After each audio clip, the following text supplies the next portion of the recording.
podcast and our 24 questions in 2024 series. I'm Alexander Gill, LLB student studying at Bristol campus, and today I'm joined by Keith Houghton, Head of Student Support Services and Wellbeing at the university. Hi Keith, and thanks for joining me today. Hi Alex, pleasure to be here. Good. And I guess the first question is to tell us about yourself and your role at the university for us. Sure. So I am Head of Student Support Services. So I have overall responsibility for all of our key student-facing support teams. And then what would you say you enjoy the most about the role?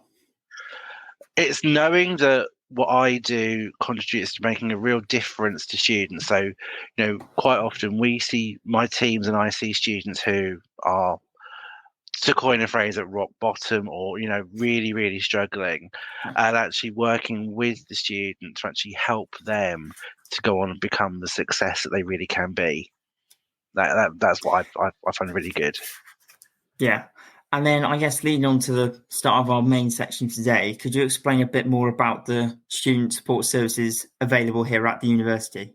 Sure. So we're there to remove barriers to learning for people. So if a student has any concern or anything that's getting in the way of them getting in their studies, we're there to help.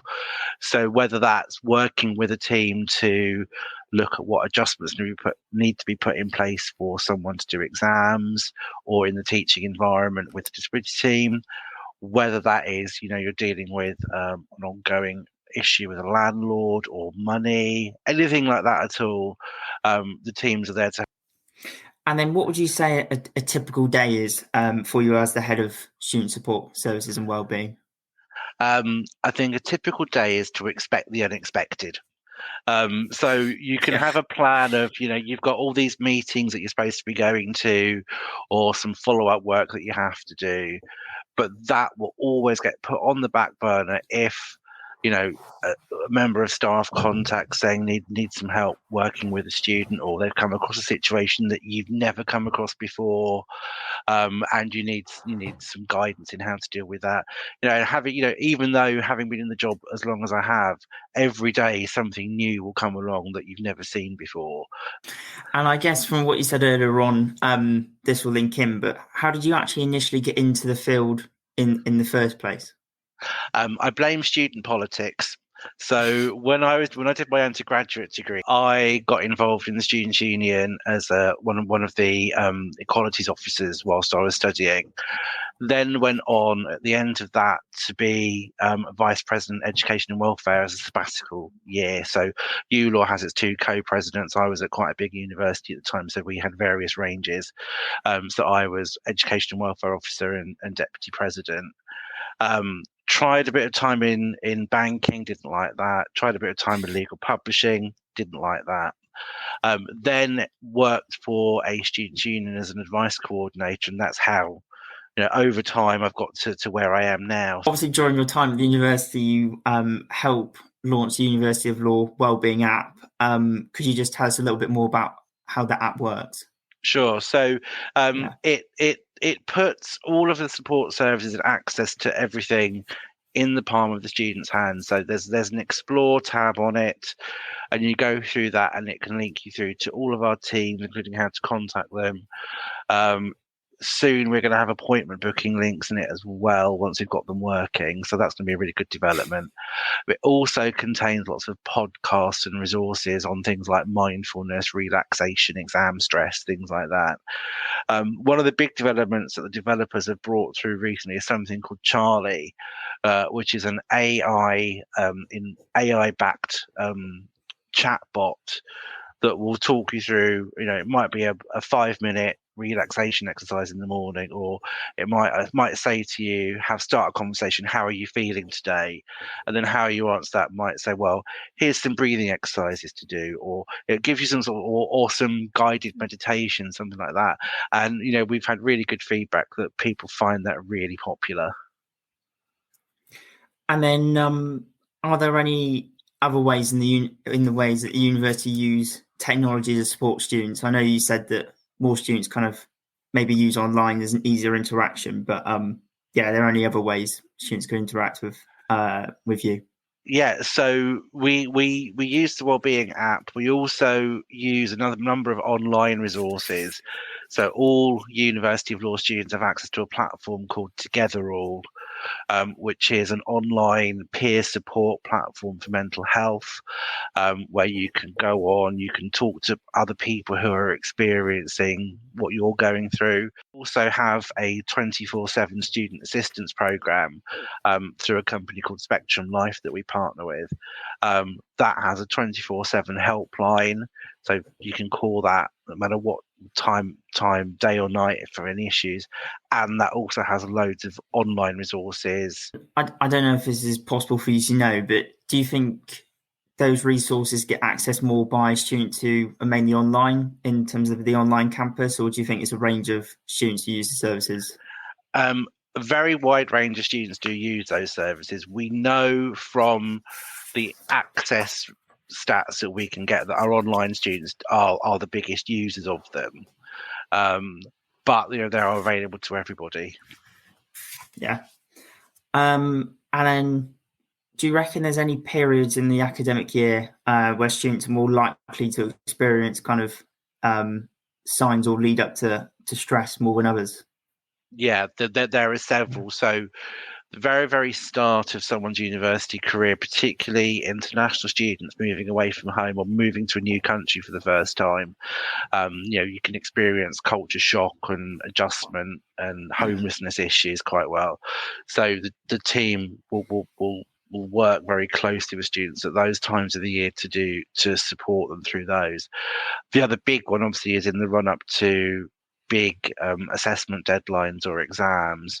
So there'll be things like exam stress, and we will the teams working also very closely with the study skills team in the library and learning services will work on things like procrastination, how to prepare for exams, stress, and just how to be more self-resilient. And I know you hinted on it there, but what kind of advice would you suggest to kind of best manage the kind of the stress levels that students might be experiencing at those specific times? Sure. I think my first thing is don't leave everything to the very last minute. And I put my hands up straight away as being I was one of the biggest culprits of doing that when I was studying. But obviously I can sit here and say I've learned from experience on that. And that's not something that's definitely don't do as I do. do as I say, not as I do. Break things down into bite-sized chunks. On the wellbeing app, there's something called the Pomodoro timer, which gives you a technique for how to break things down into multiple chunks. Into bite-sized chunks, not multiple chunks. But also, it's those times it's be kind to yourself. It's not the be all and end all. You need to have some time where you can step away, focus on something completely different, to use different part of your brain, enable just to switch off and relax for a period. The other thing is the importance of sleep, and good quality sleep, and being able to actually get a good at least 7 hours a night. Whilst you're building up to those things, because when you are rested, you can concentrate much better. Yeah, and I think those are all absolutely brilliant suggestions, because I think, speaking from experience, you will know yourself, but just making sure you can kind of set deadlines and make everything into more manageable chunks is absolutely key. When are students able to reach out and access the student support service team? So our services on campus are generally available 9 to 5, Monday to Friday.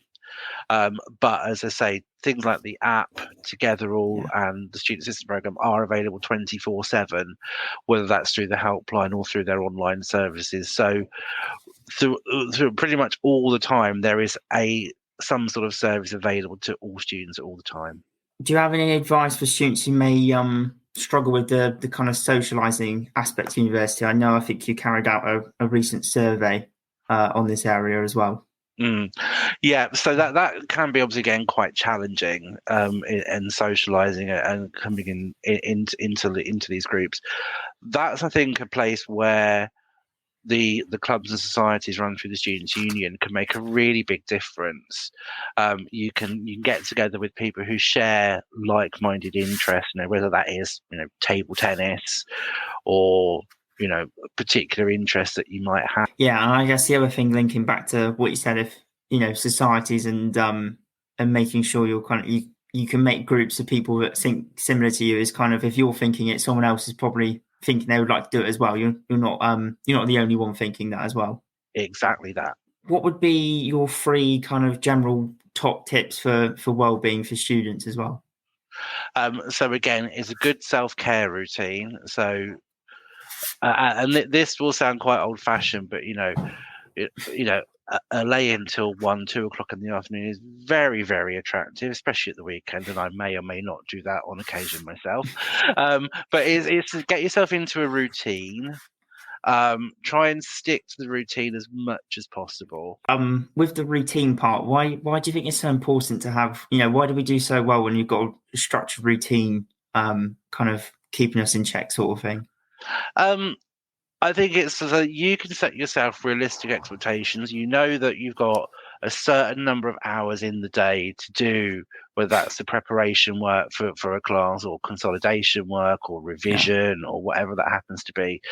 And you can get a sense, once you're onto a course, of how long certain things will take, but then also how you can fit life into all of that as well.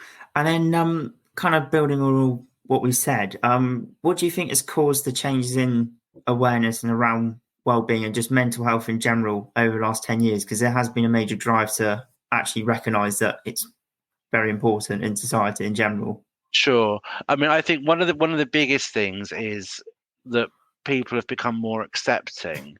Yeah, and absolutely, I would second that. Obviously, I just think it's a major area where over the years, I think people have accepted that there are kind of, as you said, you can put a label on something, but I think it's just important to know that there are other people out there who can help you or guide you. It's not just you against the world, some sort of Herculean effort thing. People can actually, guide you. And I know you've definitely touched on this in general, but are there any wellbeing resources like books or podcasts you would recommend for students to have a listen or read of in their own time? I mean, again, different things will work for different people. Yeah. I mean, what works for me is actually just completely switching off, looking at nothing to do with wellbeing, but watching decent comedy.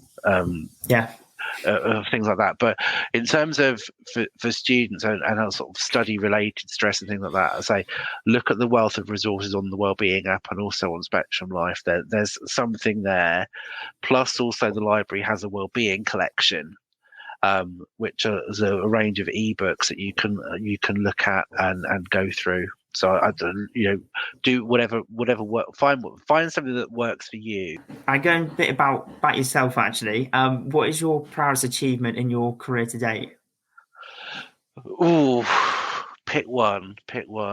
I had a book published in 2003 called "Manage Your Student Finances Now," which I was quite proud of at the time, but then realized actually the thing that I was commissioned to write was all freely available information anyway. But I was commissioned, I got royalties, so I was quite happy with that. The other thing that goes along with that is at the time I used to be a panelist quite a lot on BBC Radio 4 Moneybox Live on student finance, and then just the huge amounts of comments I used to get after that was probably some of the best achievements I think I would imagine. Plus, going even further back, and I'm sorry, this is 3, not 1, but I'm greedy. No, that's fine. During my year as a sabbatical officer, when I represented students in academic disciplinaries, we won every single case that the university brought against the students because there was a loophole in their regulations that I found. Oddly enough, the year after they changed that regulation and closed that loophole. I was going to say it's inevitable that's going to happen. It is, yeah. Yeah, I guess there's that inner law student always trying to find the hole in something. Exactly. And then in 3 words, but obviously if you pick these 3 words, you can explain why. But how do you describe the university's student support services in 3 words? But Okay, supportive, because we are. That's what we're there to do. We do exactly what it says on the tin in that respect. yeah, Non-judgmental, that is hyphenated, so it is one word. So we don't judge. So sometimes a student can come in and be very, very, very sort of nervous to sort of tell us exactly everything that's going on with them, or why they're in the situation they're in. We don't judge. What we're there to do is to make sure the student gets the best outcome in the situation that they're in, and we'll work with them to do what they can do. And then thirdly, and again, this is to provide reassurance, we are confidential.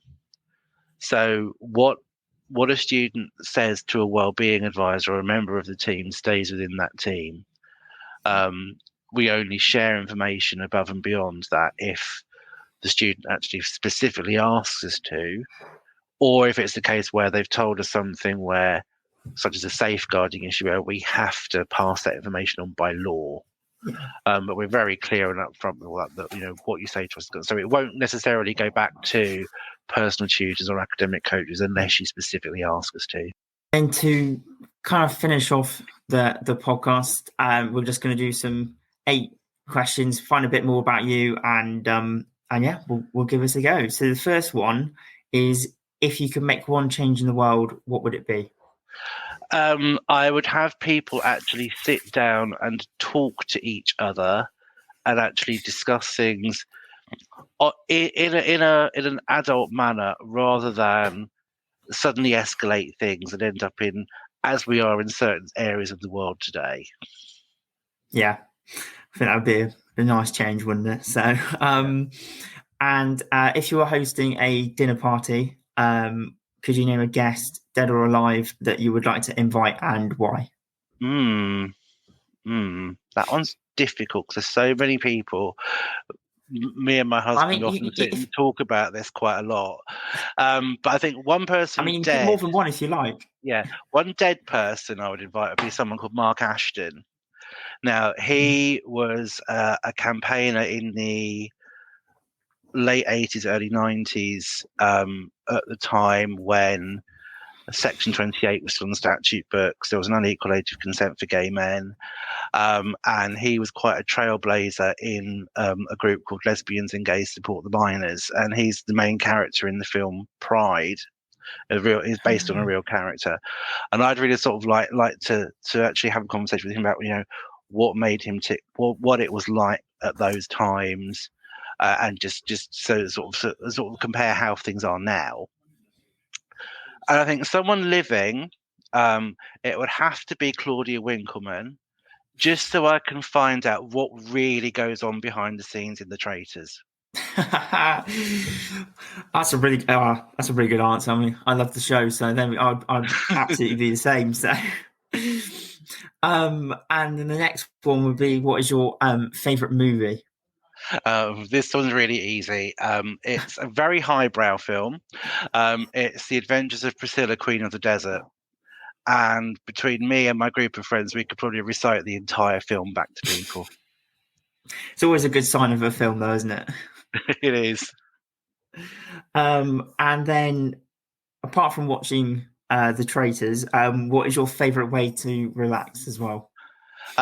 So 2 things. I'm really into photography. So I will go out just wander around and take random photos. And I am also a big Lego fan. It never goes away, does it? The childhood joys, does it? No, never. You were stranded on a desert island and could only take 3 items. What would those 3 items be? I think one would be the Tales of the City set of books by Armistead Maupin, all 10 of them. It's a set, so that's 1 item. I'm cheating a bit here. Wow, it's allowed, isn't it? I mean, yeah. I would probably take. No, this is assuming that this desert island has Wi-Fi, of course. Yeah, Um, it's the yeah, obvious assumption to make, isn't it? So yeah, absolutely, it's got Wi-Fi. something to stream Spotify on, Yeah, because I actually can't live without music. A lifetime supply of chocolate. it's a good set that. But chocolate and music, I mean, you Yeah. can complain. And then, what is your favourite place to travel to, and why? So in the UK, my favourite place is Dungeness in Kent. Yeah, It's the only part of the UK that's actually classed as a desert. It feels very otherworldly, and it's a photographer's dream. It's just so random. Um, Outside the UK, I really like traveling in Spain, yeah, particularly um, two opposite ends of Spain. So the Galicia, which is northwest Spain, but also Valencia, particularly in the middle of March during Las Fallas, which is their biggest sort of the world's most famous pyromaniacs.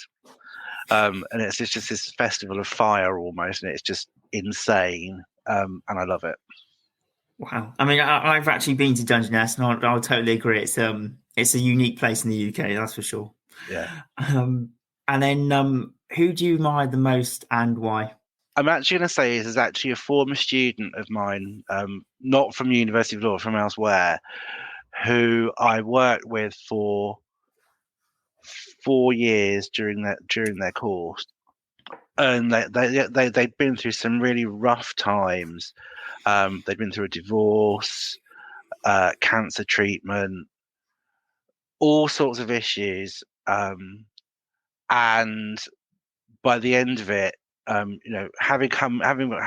them at one point where they were literally at rock bottom, but then seeing 2 years later, and they came back into my office a while later and said, "Look, just want you to know this. I've got my first class honours degree. I've qualified as a teacher, and I've got a really good job teaching in this particular school, which I never thought I'd get into." And just that sense of, and she actually said to me, and I couldn't have done this without you.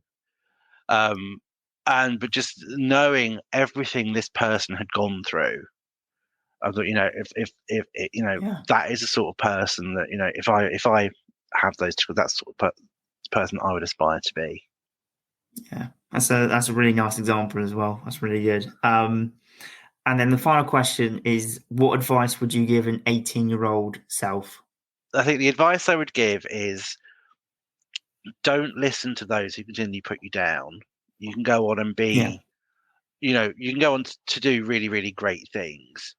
But also, if you believe in something, stick with it and actually see it through, because yeah, you get a really good sense of satisfaction from that. And actually, you will learn a lot from it and grow.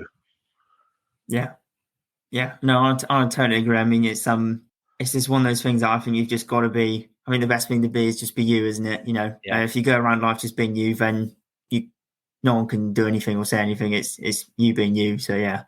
exactly. Well, thank you very much for joining us today, Keith. It's been an absolute pleasure talking to you. Thank you. And thank you for telling us about all the wonderful work and you do as student support and the wellbeing team. If you would like to learn more about the student support services at the university, then please visit our website at law.ac.uk. And obviously, there's the wellbeing app too. Do also follow us to keep up to date for our next episode. And thank you for listening.